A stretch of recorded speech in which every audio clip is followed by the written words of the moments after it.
그래서 지금 이준석 대표의 페이스북 글을 보고 있는데 지금 신속 자가진단 키트 비슷하게 검사에서 양성이 나와서 지금 PCR 검사 받으려고 3시간 전에 대기 중이다라고 했으니까 아마 검사 받고 결과를 기다리고 있을 거예요. 그런데 글을 많이 올렸네요.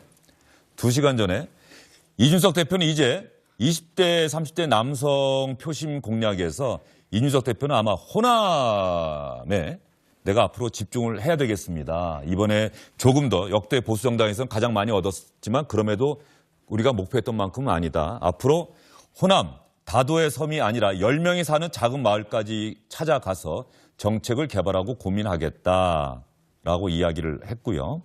자, 서초갑에서 국회의원 당선된 국민의힘의 조은희 당선인, 여성가족부를 부총리급으로 격상해야 한다. 윤석열 당선인에게 제안 드리겠다라고 이야기를 했더니 이준석 대표 비판한 거죠. 이준석 대표가 이렇게 이야기했어요. 당내 구성원들이 이준석을 까든 말든 관계없고 선거 평가는 자유롭게 하고 다녀도 되지만 당선인의 여성가족부 폐지 공약을 직접 비판하지 마십시오. 바로 혼란이 옵니다. 그것이 선거 직후의 유권자에 대한 예의입니다. 그러니까 이준석 대표가 지금 현재 당내에서 일고 있는 비판에 대해서 어떤 생각을 갖고 있는지 짐작이 되는 글이고요. 또 하나, 저는 이 글이 상당히 인상적이었어요. 영화 혹시 보셨나 모르겠네요. 썰리 허드슨강의 기적.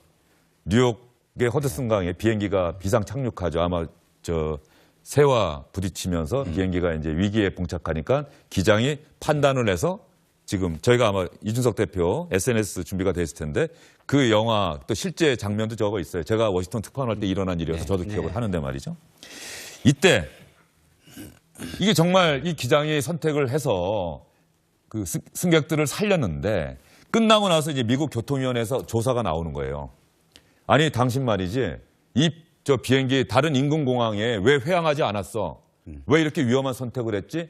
당신 어젯밤에 술을 얼마나 먹었지?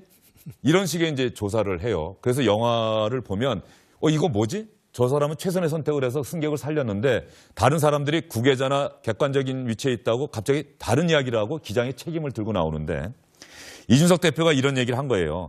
왜 라구아디아로 바로 회항해서 착륙 시도하지 않았습니까? 시도했으면 됐을 겁니다. 보통 조종석에 앉을 자격이 없는 사람들이 이런 이야기를 한다. 지금 이준석 대표의 속마음은 이거예요. 네.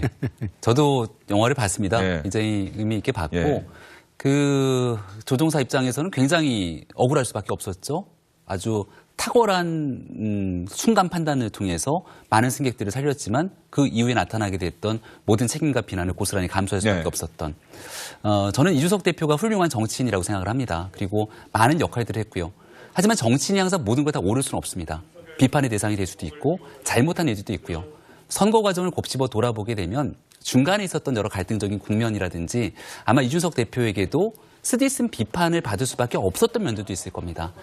이러한 일들에 대해서 조금 겸허하게 국민들에게 솔직한 얘기들을 해줄 때 이준석 대표가 갖고 있던 장점들이 더 잘 살아날 수 있을 거라고 생각하거든요. 지금은 대표기 때문에 좋은 모습에 대한 단 열매를 다 가져갈 수도 있을 거지만 비판적인 일들에 대한 비난도 함께 받을 수밖에 없는 숙명이 있다고 봅니다. 제 개인적으로 가깝기 때문에 이준석 대표가 이런 일들에 대해서 조금 더 겸손하고 고개 숙일 수 있는 모습까지도 함께 표현하게 된다면 훨씬 더 많은 국민들의 사랑을 받을 거라고 또 생각합니다. 김병민 전 대변인이 이준석 대표와 가깝긴 한 것 같아요. 선거 전날인가요? 제주도, 제주도에서 아침 식사인가 하는데 선거 당일인가? 그 전날이죠? 제주도에 유세할 때. 네. 텔레비전에 나오신 분이 바로 앞에 계셔서 사진 하나 찍습니다 하고 식사하는 장면을 올렸더라고요. 친하지 않으면 안 올리는 거죠. 예.